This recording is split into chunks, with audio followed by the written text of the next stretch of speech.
Hello, today we are going to look at one of the most important poets of the 20th century, Thomas Stearns Eliot. He was born in 1888 and died in 1965. We will first see the historical and literary context briefly and then look into the life of T.S. Eliot as it has a bearing on his poetry, then spend some time briefly on his own concept of poetry, poet and poetic theory and all that. Then we will see the publication history of this poem, The Wasteland, and then the structure. Finally, we will read some passages from section 1 and section 2 of this Wasteland, and then give an analysis of this poem and then continue with the third, fourth and fifth sections in the next lecture. Here is a historical and literary context. Of course, it was a transition to the new century in which Eliot was born.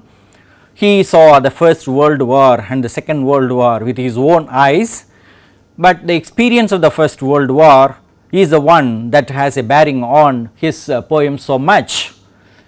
What he noticed was inexplicable and avoidable massive deaths and destructions. It was no man's understanding how could so many people die at the same time, and also we find another phenomenon at this time, that is many poets from US migrated to Europe, particularly Paris and London. We also have this emergence of modernist poetry at this time with three poets, dominant poets like Yeats, Eliot and Pound. At this time, we notice the influence of continental art movements like symbolism, futurism, cubism, surrealism and so on modern poetry. These are various art movements which attempted to capture reality very closely, carefully. All of them face the same question of meaning and values for humanity in personal and social lives. What was man? What was human being? What was the meaning? As we said earlier, T.S. Eliot is one of the most influential poet critics of the 20th century. He was a learned man like Milton. That is why he was able to write so much about poetry and poets throughout his life. He was exposed to Unitarian and Catholic Church practices from his childhood. He was well versed in both Western and Eastern thought, not only literature, philosophy as well. He was influenced by symbolism, specifically by Lafog at an early age. He was friends with Conrad Aiken in his Harvard days where he studied, and then he became friends with Jean Verdinal in France and of course with Pound in England. Eliot was traumatized by his failed marriage with his first wife Vivian Hayward. As a result, he joined the Anglican Church and settled in the UK for whole of his life. Because of his personal problems, he suffered a mental breakdown in 1921 and wrote parts of the Wasteland while recovering in Switzerland. This poem is a significant poem for 20th century. Let us see the poetic theory of T.S. Eliot as he has enunciated in his essay Tradition and the Individual Talent, published in 1919, which has had a tremendous influence on the writing and reading practices in literature. Tradition was very important for Eliot. Equally, objectivity also was important for him. He said the poet should have a sense of the past and reflect the whole of European culture in his work. Similarly, he said that the poet should be objective. He should not be like Wordsworth expressing his own life. On the other hand, Eliot wanted poets to keep themselves away from the poem. He used this image of a catalyst. So he said the poet is like a catalyst or a medium, as he does not get involved in the poetic process personally. That is why he offered this impersonal theory of poetry. To quote Eliot from this essay, poetry is not a turning loose of emotion, but an escape from emotion. It is not the expression of personality, but an escape from personality. readers after him have found that this theory was a kind of mask used by him to express himself in different ways. That is why critics have discerned Eliot's own personality in his poems, especially in The Wasteland. We have the pictures of Eliot with his first wife Vivian and then his second wife Valerie. In the second picture, the larger picture, small picture is with Vivian and the larger picture is with Valerie.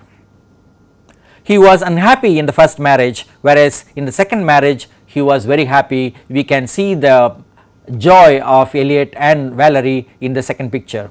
These pictures are the cover pages of the first editions as published in United States and UK. Let us understand the context in which The Wasteland was written and also published. This was composed during a long period of time from 1910 to 1922 actually. Most of the parts of the poem were composed during the 1921 rest cure in Switzerland. This is a collection of fragments, that is why it is called a heap of broken images. All kinds of images have been put together. This was ruthlessly edited by Ezra Pound, and so as a gratitude, as a mark of gratitude, Eliot dedicated this poem to Pound. This publication shows the best collaboration between Eliot and Pound in publishing. This was published in the Criterion in the UK and the Dial in the US. These are the two important journals of those times. How can you imagine that a poem could get an award of $2,000 in 1922 without being seen? That is what really happened. The Dial magazine in the US awarded him $2,000 before publication, and also later after publication they gave him $150, and from the book published in UK and US he was able to get $580, and then he got some royalty from Hogarth Press as £20, and in all together we have $2,800 for T.S. Eliot out of this publication. There is a critic called Lawrence Riney who has studied the economic implications of the publications of The Wasteland in the US and UK, considering the marketing commoditization of culture in modernist age. This is something very special because Eliot was not a very well known writer at that time. This is how an unknown writer, Eliot, became an international celebrity in a short time. Some more preliminary details about the poem let us learn here. The total length of the poem is 433 lines in 5 unequal sections. The original title as selected by Eliot was this: "He do the police in different voices." Actually this is a quotation from Joseph Conrad's famous novel Heart of Darkness, and the title now as it appears is The Wasteland. Similarly, he also chose an epigraph from the same novel Heart of Darkness, the horror, expressing the horror of humanity by Conrad in his novel, but then Pound did not accept this, so he dissuaded Eliot from using this. He told him, use something more valuable. That is why then Eliot chose this current epigraph we have in the poem. This epigraph deals with the death wish of the Cumaean Sibyl from Petronius's book Satyricon, the meaning of which is, I want to die. The original author is of course T.S. Eliot, but it was collaborated with Pound, and so we have this collaborative authors between Eliot and Pound. Pound extensively edited this draft of more than 1000 lines into 433 lines. Not surprisingly, Eliot has dedicated this book to Ezra Pound, and he calls Pound the better craftsman. The whole poem is organized into 5 sections like this: the burial of the dead with 76 lines dealing with the subject earth, and then a game of chess dealing with the element of air in 96 lines. Next we have the fire sermon dealing with the element fire in 139 lines, and then we have death by water obviously dealing with water, and then lastly we have what the thunder said dealing with the sky. So, these sections contribute to the making up of this wasteland. First, let us see some passages. We are not using the whole text, we have to go to Poetry Foundation or the textbook that we have in our course for getting the complete poem. We have some passages for just a discussion and understanding. Let us read the first passage from the first section, the burial of the dead. April is the cruelest month, breeding lilacs out of the dead land, mixing memory and desire, stirring dull roots with spring rain. Winter kept us warm, covering earth in forgetful snow, feeding a little life with dried tubers. Summer surprised us, coming over the Starnberger Sea. With a shower of rain, we stopped in the colonnade and went on in sunlight into the Hofgarten and drank coffee and talked for an hour. We have underlined, we have highlighted certain words in color like April is the cruelest month, referring to the allusion to Chaucer's The Prologue, where Chaucer glorifies April. Here in contrast, Eliot is revising the understanding of spring and April month. We also have three seasons, April, winter and summer. That is why we have highlighted elements, seasons, human beings, the cycle of life, all are brought together in this poem.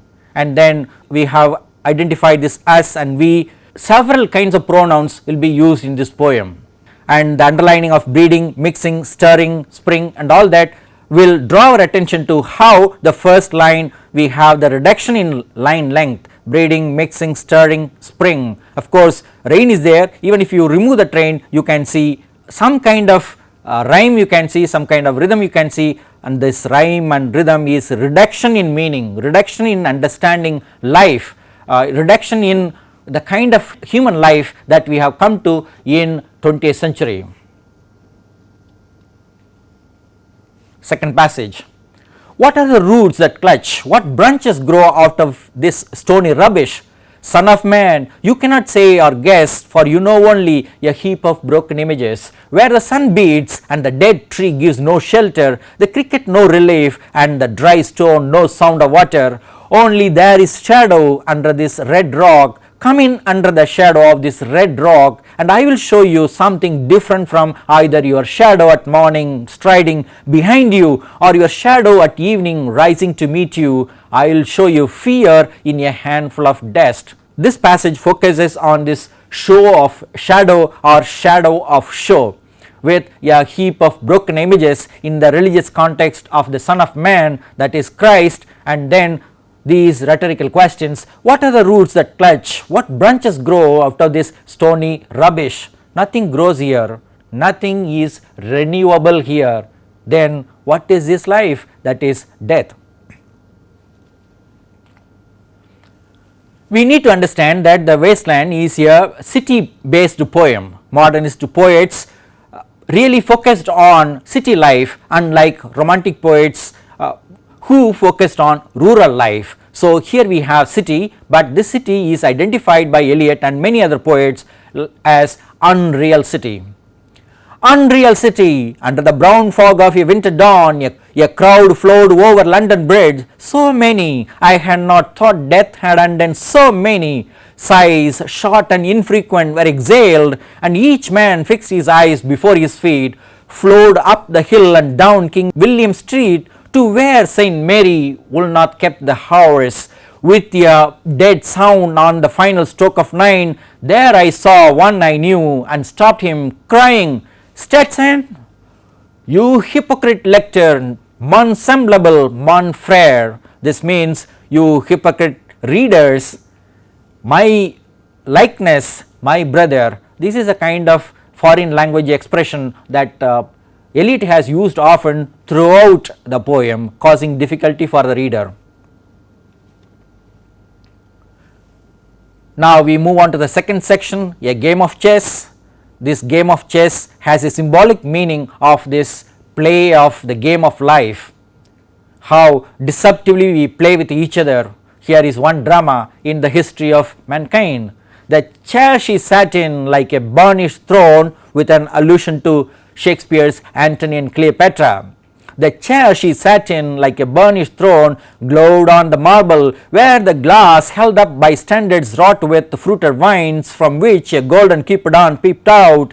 Another hid his eyes behind his wing, doubled the flames of 7-branched candelabra, reflecting light upon the table as the glitter of her jewels rose to meet it. From satin cases poured in rich profusion, in vials of ivory and coloured glass, unstoppered, lurked her strange synthetic perfumes, unguent, powdered or liquid, troubled, confused, and drowned the sense in odours.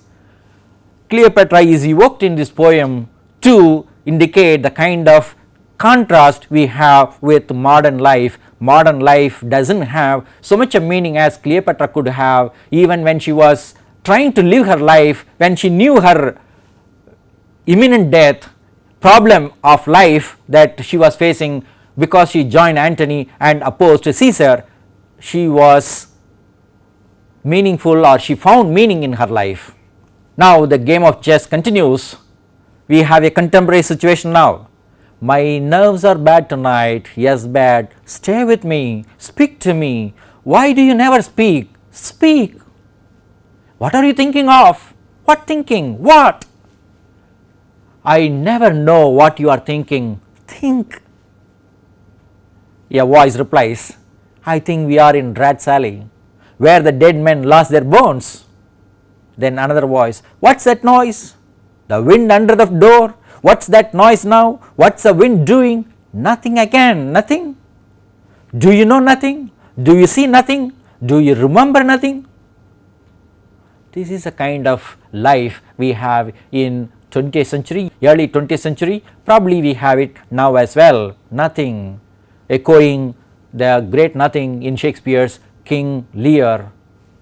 Nothing can come out of nothing.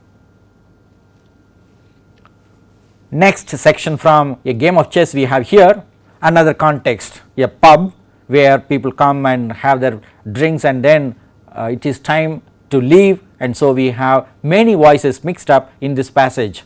The chemist said it would be all right, but I have never been the same. You are a proper fool, I said. Well, if Albert won't leave you alone, there it is, I said.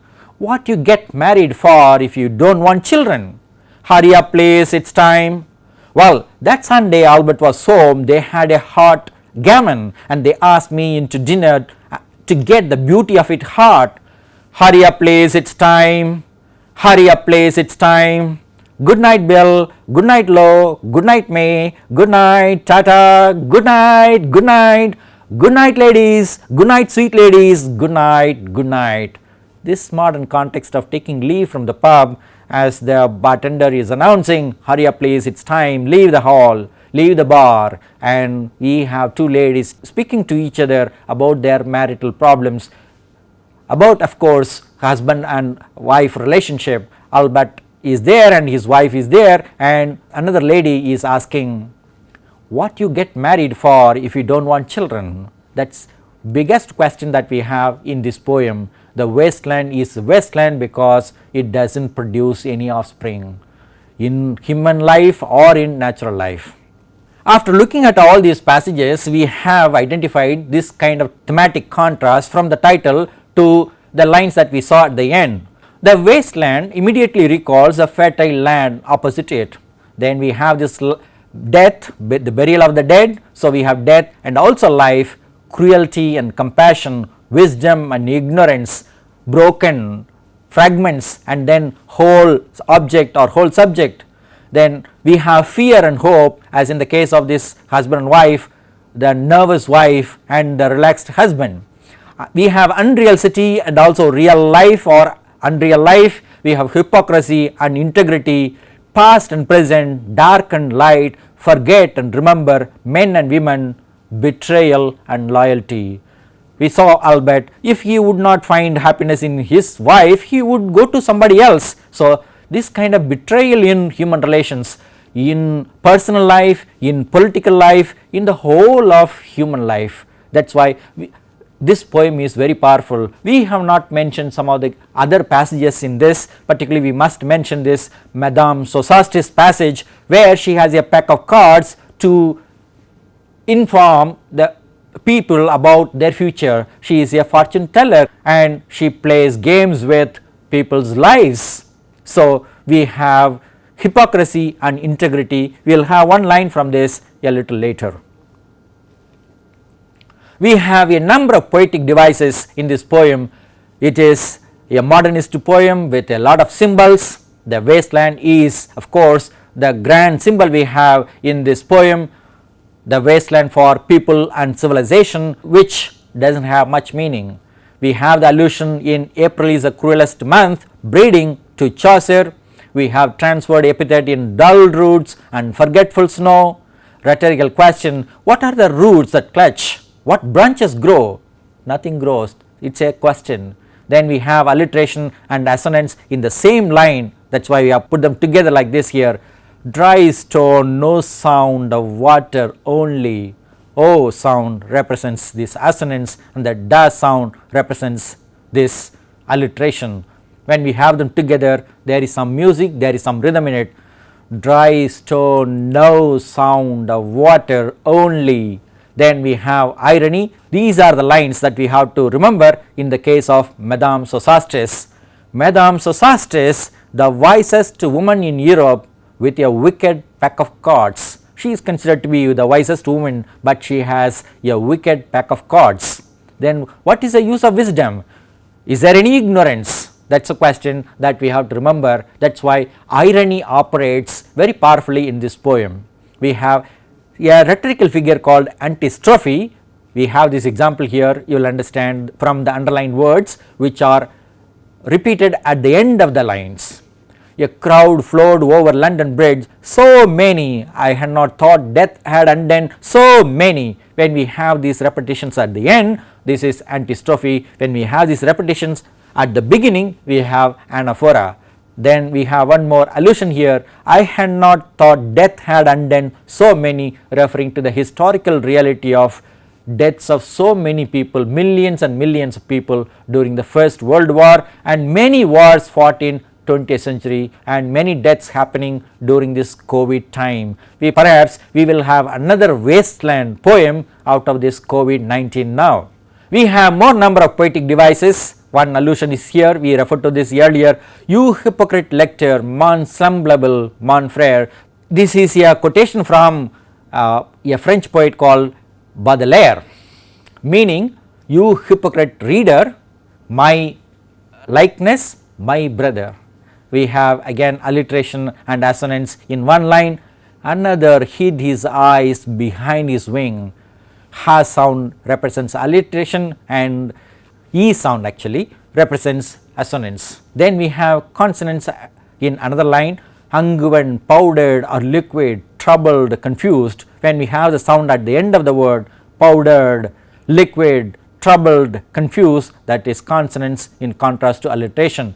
We have imitating sounds called onomatopoeia through jug jug and many other sounds. Here we have this example of jug jug. Then we have metaphor and symbol, these are found throughout the poem. The major metaphor that we have in this is a desert and rock representing no meaning, no water, no life. We have a curious case of clipping, how words are reduced one after another. What are you thinking now? What thinking? What? I never know what you are thinking. Think. So, the number of words are progressively reduced, that is why we call it clipping. Then we have anaphora, which is repeated at the beginning of the line, what shall I do, repeated several times. Then we have a very important rhetorical question addressing the main theme of the poem, fertility and sterility. What you get married for if you do not want children? In personal life between a husband and wife, if they do not want to have children and have sex without the aim of procreation, what is the use of that? That is a big question that Eliot asks in this poem. Let us pay some attention to rhyme, rhythm and meter in this poem. We must remember that this poem was written in free verse. This is one of the best modernist poems, breaking all traditional conventional rules of writing poetry. So, we can say that this poem, in spite of being written in free verse, it has some rhyme and rhythm of its own through lot of repetitions of words, images, tones, themes. However, we also notice some end and internal rhymes. Specifically, we notice feminine rhymes at the opening lines like breeding, mixing, stirring, covering, feeding.